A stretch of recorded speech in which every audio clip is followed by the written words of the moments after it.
మెల్లని స్వరము అనే ఆత్మీయ కార్యక్రమానికి ప్రేమతో మిమ్మల్ని ఆహ్వానిస్తున్నాను. దేవుని బిడ్డలారా, మీరందరూ ఈ ఉదయకాలం లేచారా? వాక్యం చదివారా? దేవునితో మాట్లాడారా?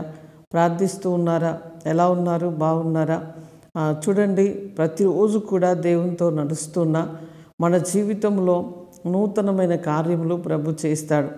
ఒక వ్యక్తితో ప్రభు మాట్లాడినట్లుగా మనతో మాట్లాడుతూ ఉంటాడు. మన అక్కర్లన్నీ ఎరిగినవాడు, మన హృదయ అంతరంగంలో ఉన్న ఆలోచనలు ఎరిగినవాడు, నిన్న నేడు నిరంతరము కూడా ఏకరీతిగా ఉన్న దేవుడు ఈరోజు నీ జీవితంలో ఉన్న కష్ట నష్టాలు, బాధలు, దుఃఖములు, వేదనలు అన్నీ ఎరిగిన దేవుడు ఆయన నీకు సహాయము చేసేవాడిగా ఉంటున్నాడు.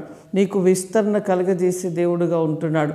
నీకు సహాయము చేసి నిన్ను లేపాలని ఒక ఆలోచన కలిగి ఉంటున్నాడు. కనుక ప్రతిరోజు కూడా ఆయనతో మాట్లాడుతూ, ఆయనతో సావాసము చేస్తూ, ఆయన వాక్యాన్ని చదువుతూ, దేవుడు మాట్లాడేటి ఏంటో అర్థం చేసుకుంటూ, ఆయన హృదయాన్ని ఎరిగి మనం ముందుకు వెళుతున్న కొలది నీ యొక్క ఆత్మీయ జీవితము, నీ కుటుంబ జీవితము, నీ వ్యక్తిగత జీవితం ఒక మహిమకరముగా ఉంటుందండి. అందుకని ప్రభును వెంబడిస్తూ ఉండండి, ఆయనను మర్చిపోకండి. ప్రతిరోజు ఆయనతో మాట్లాడుతాడు. విసుగక ఆయనతో మాట్లాడుతూ ఉండండి. ప్రభు గొప్ప కార్యములు మన ఎడల చేయాలనే ఒక ఉద్దేశము.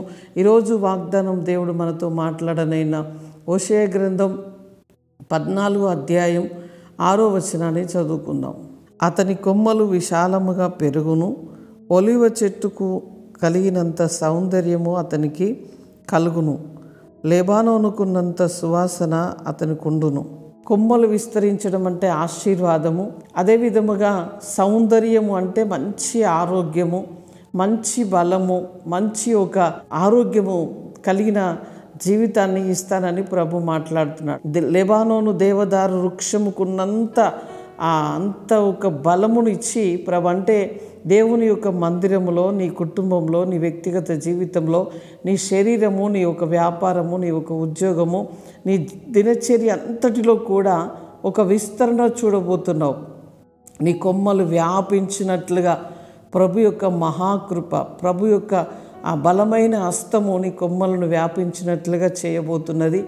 అదే విధముగా నీవు సౌందర్యము కలిగి, చాలా బలము కలిగి, చాలా అందముగా, చాలా అంటే నీ వయస్సుకు తగినట్లుగా, నీ వయస్సుకు మించిన బలమిచ్చి పక్షి రాజు వలె నీవు రెక్కలు చాపి పైకి ఎగురినట్లుగా సౌందర్యము కలిగి, ఆనందము కలిగి నీ జీవితంలో నువ్వు ముందుకు వెళ్ళినట్లుగా ప్రభు కృప మనకు తోడై ఉండబోతున్నది.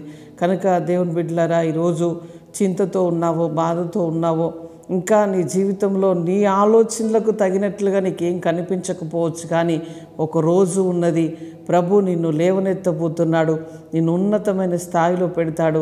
నీ ఆరోగ్యాన్ని చూసి, నీ ఐశ్వర్యాన్ని చూసి, నీ ఘనతను చూసి అనేకులు ఆశ్చర్యపోవడమే కాదు, నీ జీవితంలో, నీ వ్యక్తిగత, నీ కుటుంబ జీవితంలో నువ్వే ఆశ్చర్యపోయే రీతిగా ప్రభు మనల్ని ఆశీర్వదించబోతున్నాడు. కనుక ఆయన పైన నమ్మకాన్ని ఉంచండి. ఇంకా దేవుణ్ణి ప్రేమించండి. దేవునితో అనుదినము కూడా నడుస్తూ ఉండండి. ఈ వాక్యాన్ని మరలా చదువుకుంటూ ఉండండి. చదువుకుంటూ ఉంటే ఒక ఊటలాగా మీలో ధైర్యం వస్తుంది, బలం వస్తుంది, దీవెన వస్తుంది, ఆ దేవుని వెలుగు మీ మీదకి వస్తుంది. కనుక మరలా చదువుతూ ఉండండి, వాక్యాన్ని ధ్యానిస్తూ ఉండండి, ఇతరులకు షేర్ చేస్తూ ఉండండి, ఇతరులతో కూడా వాక్యాన్ని పంచుకుంటూ ఉండండి, దేవునితో మాట్లాడుతూ ఉండండి.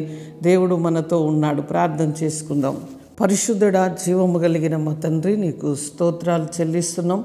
ప్రభా, నీ ప్రియ బిడ్డలు ఎంతమంది అయితే వాక్యాన్ని విని ప్రభా వారి జీవితంలో అన్వయింపు చేసుకుంటున్నారో వారందరి జీవితంలో ఈ వాక్య ఫలింపు జరుగునుగాక, అద్భుతాలు జరుగునుగాక, మేళ్ళు జరుగునుగాక, వారి కొమ్మలు ప్రభా వ్యాపించునుగాక, వారికి సౌందర్యము అయ్యా తండ్రి ఒలివ చెట్టుకున్నంత సౌందర్యము, ఆరోగ్యము, క్షేమము వారికి కలుగునుగాకని ప్రార్థిస్తున్నాం. నీ బిడ్డల చేతి పనులు, ఉద్యోగాలు, వ్యాపారాలు అయ్యా, వారి చిరచిర ఆస్తులు, వారి బిడ్డల స్టడీ అయ్యా, వారు జ్ఞానములో, వయసులో ఎదుగునట్లుగా అన్ని విషయంలో ప్రభా నీ ప్రజలు ఆశీర్వదించబడుదురుగా కానీ మేము ప్రార్థిస్తున్నాం. ప్రభా నీ కృపలో దీవించండి. ఒక్కొక్క బిడ్డ మీద ప్రభా నీ మహిమ దిగివచ్చునుగాక, నీ కృప దిగివచ్చునుగాక, నీ సమాధానము దిగివచ్చునుగాక అని ప్రార్థిస్తున్నాం. ఎవరైతే అనారోగ్యముతో బాధపడుతున్నారో నాయన, ఇప్పుడే నీ కనికరము కలిగిన హస్తము, నీ గాయపడిన హస్తం వారిని తాకాలి అయ్యా, స్వస్థపరచాలి, అద్భుతము చేయాలయ్యా. వారి కన్నీరు నాట్యముగా మార్చబడాలని మేము ప్రార్థిస్తున్నాం తండ్రి. ఈరోజు పెళ్లి రోజు, పుట్టినరోజు జరుపుకుంటున్న బిడ్డలందరికీ శుభము, దీవెన, ఆశీర్వాదములు, మేలులు పలుకుతున్నామయ్యా. అయ్యా, ఈ వాక్యము వారి జీవితంలో అయ్యా ఫలించునుగాకని ప్రార్థిస్తున్నాం. ఈ సంవత్సరం అంతా ఆరోగ్యముతో, క్షేమముతో, సమాధానముతో అయ్యా సకల విధములైన ఆశీర్వాదములు, మేలులు నీ ప్రజలు అనుభవించుదురుగాకని కృపతో నింపినందుకు స్తుతి, మహిమ, ఘనత చెల్లిస్తూ యేసు నామములో అడుగుచున్నాం తండ్రి. Amen, amen. Praise the lord. God bless you.